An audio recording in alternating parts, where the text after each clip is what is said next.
and welcome to another Coffee with Kilroy, or what I sometimes call, many times call, maybe most times call, beverage in a book. My beverage, well, all the time, I think you can guess that is coffee. And the book, well, I'm going back to an oldie but a goodie, a good old friend that I can always rely on. Tales of War, great stories from military history for every day of the year, from W.B. Marsh and Bruce Carrick, which is an anthology of military history stories that are tied to the date or important date or specific date that makes that story interesting.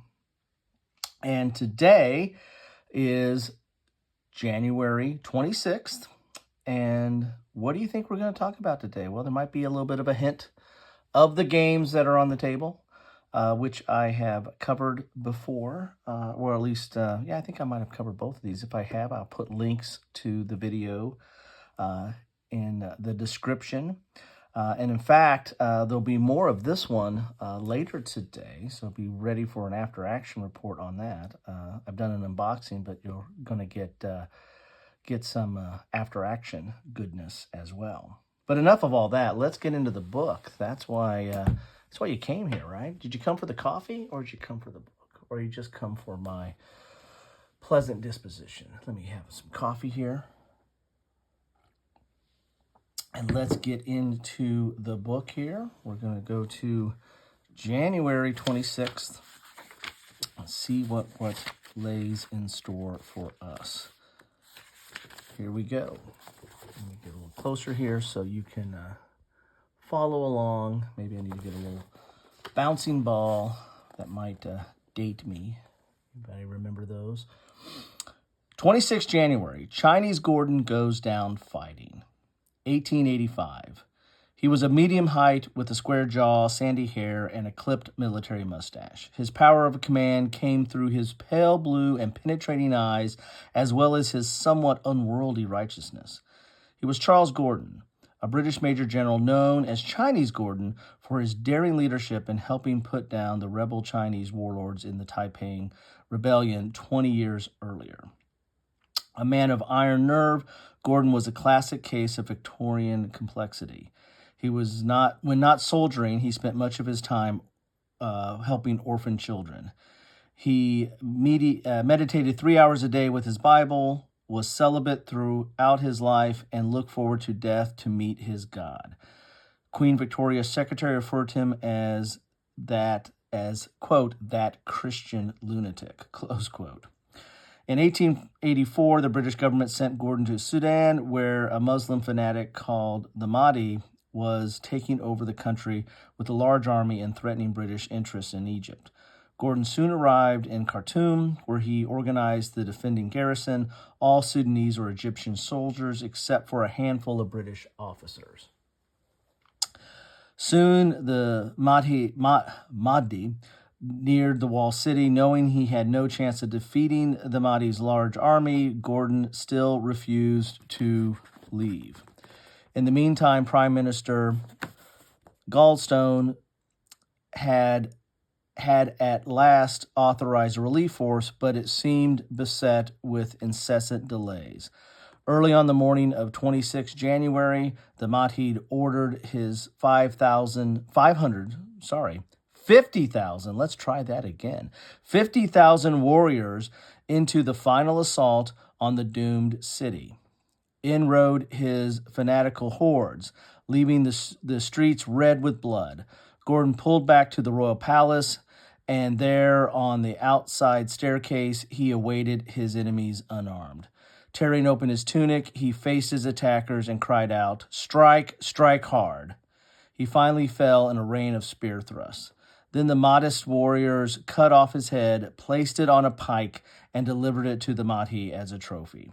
The relief force arrived 2 days later on what would have been Gordon's 52nd birthday, to find they had come too late. Today, Chinese Gordon's effigy lies in the St. Paul's Cathedral in London, but not his body or his head, for they were never found. Wow, that is some story there. So that is talking about Chinese Gordon. That's what they called him, not necessarily my name for him. And I've also covered another game from the Historical Game Company dealing with 55 Days in Peking, which deals about the Boxer Rebellion. So that would come later. That's 1900. This is 1885. Siege of Khartoum is a game from, again, the Historical Game Company, and uses a kind of the same system that most of their games, I think all their games use, which is a deck of cards that will tell you how many units you can move, how many units you can attack, and usually gives you some special ability. Let's go out a little bit so you can see it a little bit better. Let's look at the back here a little bit. And so these cards are going to give you movement, combat, how many people can move, how many people can attack, and any special abilities. And then the units are, or the information on the counters that represent the units is relatively straightforward as well. You're going to have an attack with a range, if it has any range. You're going to have a defense value, and you're going to have a movement value. And basically, you roll a die, you add the attack value, and you compare that to the defense value. And if you equal or exceed by 1, then it will be disordered. You flip it over, and it only has a defense value. And if you exceed by 2 or more, then it will be eliminated. And you can also eliminate disordered units. So very simple system. But even though the system for all these games are the same and it's relatively straightforward, you get a lot of different feel for the historical period. And this Siege of Khartoum game, as I said, I don't want to spoil it because I'll be covering it in an after action later, really does have a different feel from some of the other games. There are naval units, and there's the Nile that is receding, so you get more land, but you get less water to move your naval units. You've got to take over 2 locations to win. If you're the Mahdist forces, you've got Fort Omdurman, and you've got the Governor's Palace. And there's a defensive position around there, so it really does feel kind of like a siege where you're trying to keep doing waves and trying to break through to get into there. Interesting game. It does give a very... gives you a feel for the conflict and the difference in the units as well. And there's a lot of replayability because the cards are going to come up different. Each side has a deck of 10 cards. You go through it as many times as you need till you finish the game. And usually there's a max of 24 turns. So you might go through the deck a couple of times if you go logging into the game. But the cards come up different, and you're going to make different decisions based on those cards and based on where the units are at. So there is quite a bit of different gameplay each time. Anyway, so that is a Siege of Khartoum from the Historical Game Company that deals with the final days of Gordon.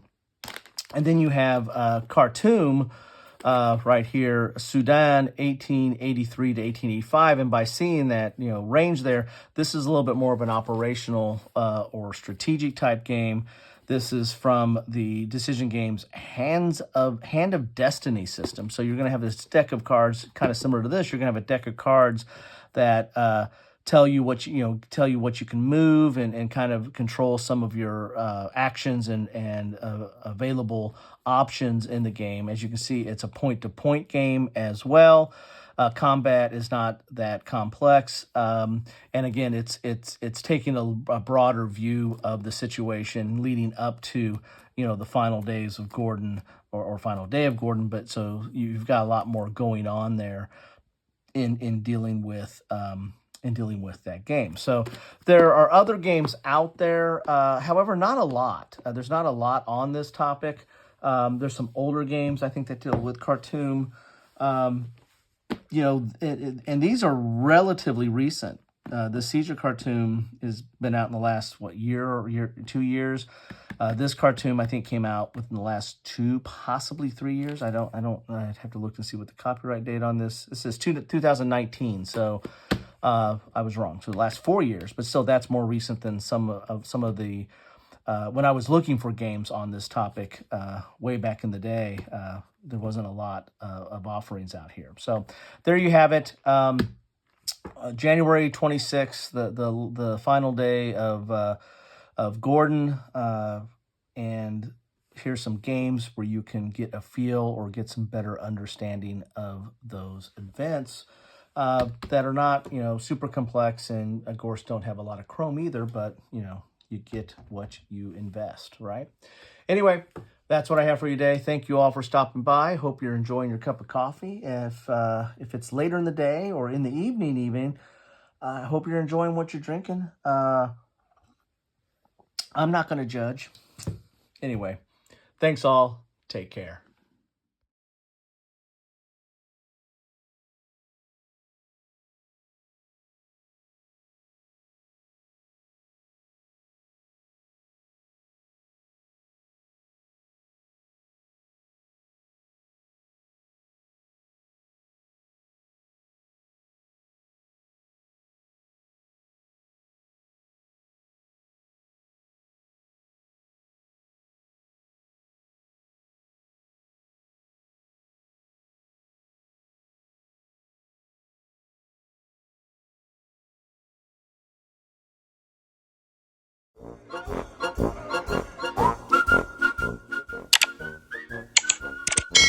Thanks for watching.